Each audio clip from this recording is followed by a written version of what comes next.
All right, you are listening to the Hip Hop Hot Dish here on The Basement, 103.3 KUMD. I am Young Zeal, standing here with California-based rapper Murs, playing a free show underneath the DC tonight here on campus.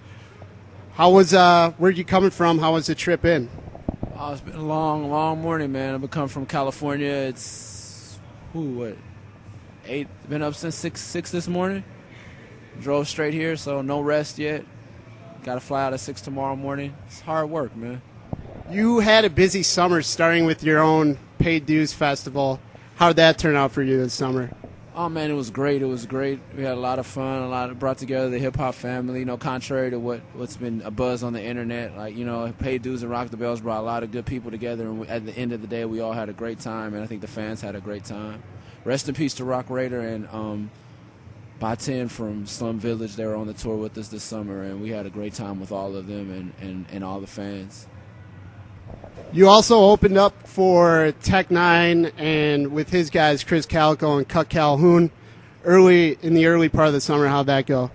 Oh, man, that was great, man. Being out with Strange Music showed me another side of hip-hop, and it also just another side of the music business, because they're great businessmen and fabulous and wonderful performers and just great human beings, really family-oriented group of individuals over at Strange Music.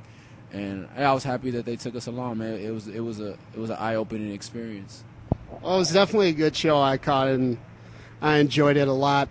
Now, specifically here on campus, everyone's getting really excited for Felt 3 being released later on. Can you tell us a little bit about the upcoming record? Yeah, Felt 3 is a project with me and Slug of Atmosphere, and this time it's produced by A$AP Rock of Definitive Jux fame. One song is up right now on rhymesayers.com. It's called The Protagonist, and the record comes out November 17th of 2009.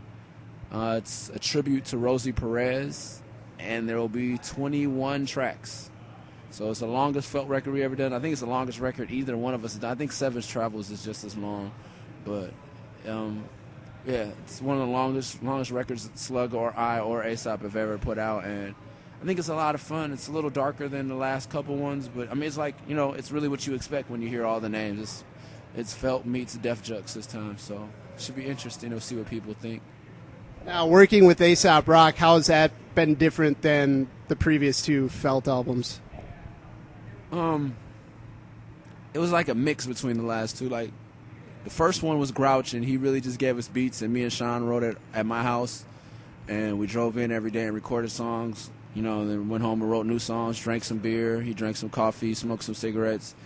The next one, I wasn't smoking cigarettes, and Ant is real more hands-on. Like, he flew out to L.A. early. We wrote all the songs in front of him. Then he critiqued them.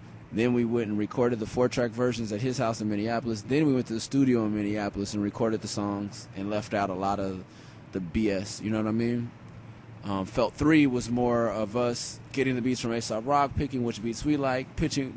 He's really picky about his production because I don't think he feels, and I don't think people respect him enough as a producer, so he wanted this to be a solid step forward for him. So there's a lot of beats that we like that he didn't like that we thought were phenomenal. So you're getting the top quality. Like, number one, me and Sean have to like it, then A$AP has to like it. And then we did I'm maybe exaggerating, but I think we did about 28 songs. So there's a lot of songs that aren't going on the record. And I came to Minneapolis in January. It was like 20 below, and me and Sean probably wrote, I would say, anywhere from 3 to 5 songs a day, and recorded them on Sean and I were just learning how to use GarageBand, and Sean more than me.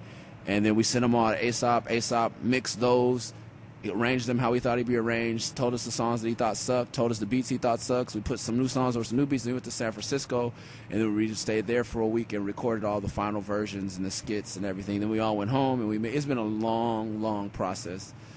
And it's a long album. In the end, we couldn't decide. We wanted to do like 14 songs, but then we couldn't decide. So we were just like, fuck it, let everybody else decide, And I think it's going to be, I hope it's not too much, but, people always, that's the one thing I think Sean gets asked and I get asked more than anything. So it seems like people want a lot from us, and we're giving them a lot. So be careful what you wish for. If you think some of the songs are okay, it's what you asked for. We didn't give you all the songs, but we gave you a lot of songs. We're definitely looking forward to it. Now, Christina Ricci, Lisa Bonet, now Rosie Perez. What's the thought process behind the tributes? I think we've both thought that we had to go with a Latina female this time, being that we were American. We covered the Caucasian demographic and then the black demographic, and now we're going after Lisa Bonet's black, but mixed. And then now we had decided to pick a Latina. I won't say B celebrity, but they're not. They're not superstars. Like I guess maybe A- or something like that. People we feel like represent. In a weird way, I think kind of represent us. You know what I mean? Like, we're not the most famous rappers, but we're quality, I think, and people love us. And I think people love Lisa Bonet, and they love Christina Ricci, and I think people love Rosie Perez, those who are older. And then I think Pineapple Express, kind of closed the generation gap, so now everyone knows who she is. Now, kind of talking about them and you guys, you're all kind of cult figures, and you especially have a huge following on college campuses. Do you prefer playing on, say, a college campus versus just a club like First Ave or something like that? I think it's two different experiences. I don't performing is not one of my most favorite parts of this job, so I would say that I love and hate them equally. You know what I mean? But I think people are people. I think that's the beauty of what we do, is it brings a lot of like-minded people together. So I like getting together, quote unquote, with our people. When I say our people, I don't mean like my followers, but like our people, like all of us, intellectual, music lover, comic book reading, Xbox playing, future doctors, engineers, couch surfers, weed growers of tomorrow. You know what I mean? Like this subculture that we're a part of, this hip-hop, limited edition, indie hip-hop, indie rock, internet, web age, the hip-hop generation. I like getting together with my people, so I think that's the best part of it. I don't care if it's on a college campus or in somebody's basement. I think it's just as fun. One last question.